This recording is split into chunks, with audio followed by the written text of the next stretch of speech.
Buenas noches a todos. Hablando de estos 79 años de Millonarios. mm, pues bueno, pues hoy vamos a vivir la historia de Millonarios en tres partes.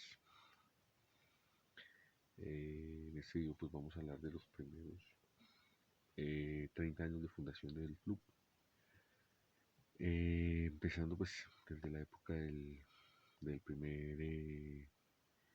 primer gran equipo de Millonarios, que fue el Valle Azul, donde tenemos archivos históricos, ¿no? De donde sacamos más o menos el tema del documental de Millonarios, el mejor equipo del mundo, donde pues hay que tener cosas claras de este documental. El mejor jugador de la historia de Millonarios se llama, no es Alfredo Estefano, es Pernera. Pernera fue el gran causante, el primer gran refuerzo que trajo, porque el mejor jugador del mundo de esa época era Pernera. Entonces dijeron, necesitamos traer al mejor jugador, y, y Millonarios lo trajo.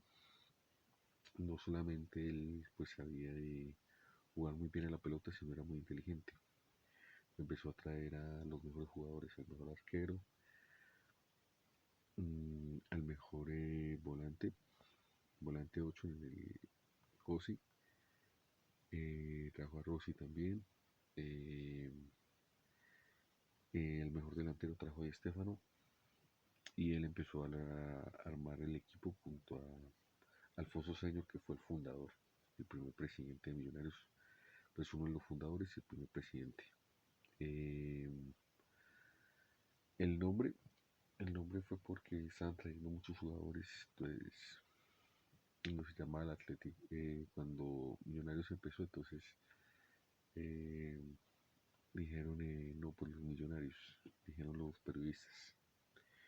Y Millonarios, pues, dijo Alfonso Señor y varios presidentes, dijeron, bueno, pues nos vamos a llamar los Millonarios. Entonces, por eso es el nombre.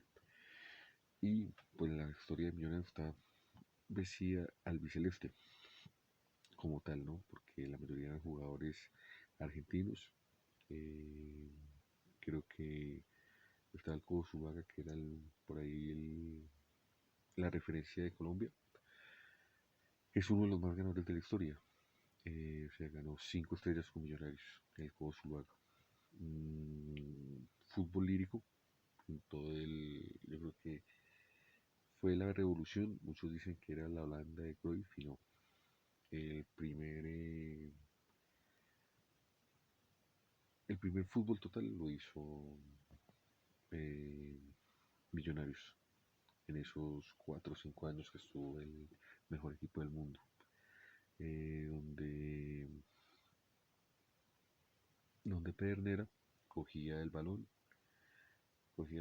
y jugaban de a 4 delanteros. Entonces jugaban solo 2 centrales. Entonces jugaba muy bonito ese fútbol, donde no había posiciones, sino cada uno se iba, o sea, no había posiciones fijas, cada uno se iba moviendo en todo el espacio de la cancha. Entonces se movía el equipo, entonces una persona de radio le decía que se empezaron a mover como el ballet, por eso que llamó el ballet azul. De esa época gloriosa, pues hubieran podido ganar 5 estrellas. No lo hicieron por el tema de eh, una pelea que hubo en una temporada, porque habían traído jugadores ingleses y habían ya ciertas diferencias con los jugadores de Millonarios, los argentinos que estaban en el club. Entonces no hubo ese feeling como tal, y también salió el técnico, el primer técnico que era de esa época, y después le dijeron a Pernera que hiciera de jugador. Hizo, pues yo creo que los primeros movimientos que fue de un jugador, técnico y pues creador de ese equipo. Entonces, pues que le digo que es el más importante, porque no solo era el líder del equipo, el mejor jugador del equipo, sino también era, también era el gran creador de ese fútbol. Entonces, obviamente desde el banquillo, y pues Gabriel Ochoa Uribe, que era el arquero suplente, le aprendió muchas cosas al señor Pedernera, que es el gran creador del fútbol colombiano, para mí, ¿no? Pues después del Dorado, pues vinieron años pues, que el equipo con altas y bajas empezaron a ganar también títulos, ¿no? Pero yo creo que otro de los puntos altos fue la llegada de, entre el 60 y 70, llegó Willington Ortiz, eh, que yo creo que es otro ídolo del club. Pero pues yo creo que el problema de él fue que se fue para Cali y después para la América. Entonces no lo considero así en el top 10 de ellos, pero fue un excelente jugador. Junto hacían el tridente de oro con otros dos jugadores y Gabriel Ochoa era el técnico. Entonces en esa época pues nos quitaron el tema de la Libertadores. Yo creo que también es un tema que era de peleas con Brasil, Argentina y Uruguay, porque la liga, nos retomamos a la época del Dorado, era una liga pirata. Entonces, donde hubieran creado, ellos iban a hacer la Libertadores en el 50. Pero dijeron no, porque Millonarios va a ganar una vez, porque era el mejor equipo de Sudamérica, porque jugaba contra el campeón de Argentina, le ganaba, al campeón de Brasil le ganaba, al campeón de Uruguay le ganaba, hizo giras por Sudamérica, le ganaba a todos, le ganó al Real Madrid también. Entonces, le ganó a muchísimos equipos de Europa. La sensación era millonaria. Entonces ellos dijeron, creémosla ya cuando no esté el Dorado. Entonces el fútbol colombiano, el Dorado, ¿no? Y Millonarios pues siendo el gran referente. Entonces se crean en 60, Millonarios pues tienen unas mediocres participaciones, hasta que en el 70 pasa lo del árbitro chileno que le ayuda a Independiente a pasar, a clasificar, y nos roba el paso a la final. Yo creo que donde hubiéramos ganado esa final, yo creo que hubiéramos ganado varias. Eh, yo creo que Gabriel Ochoa Uribe es uno de los mejores técnicos de la historia del fútbol colombiano y sabe jugar Copa Libertadores. El problema es que no sabía cómo ganarlo, ¿no? Porque llegó tres veces con América y no lo logró. Yo creo que si lo hubiera hecho Millonarios, yo creo que lo hubiera logrado. Mm, por eso es que pongo primero a Pedernera que a Ochoa. Ochoa fue muy importante, ganó muchos títulos con Millonarios.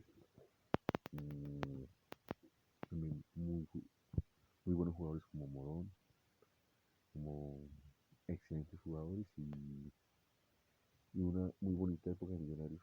Esos 30 primeros años yo creo que dominó el fútbol colombiano. Los tres grandes eran Millonarios, Santa Fe y Deportivo Cali. Los otros eran equipos normales, América y Nacional eran como un deporte extinguido, como un Once Caldas. Y esos 30 primeros años los dominó Millonarios. Obviamente nos faltaron títulos internacionales, aunque a eso hay que sumarle el Mundialito de Clubes que ganó Millonarios, que era internacional, que eran, digamos, las copas internacionales que deberían darlo como el precursor de ahorita del Mundial de Clubes o de la Copa Intercontinental. Entonces, el que no sabe su historia, pues piensa que Nacional es el equipo más grande de Colombia, donde los primeros 30 años el primer equipo y la génesis del deporte del fútbol colombiano se llama Millonarios.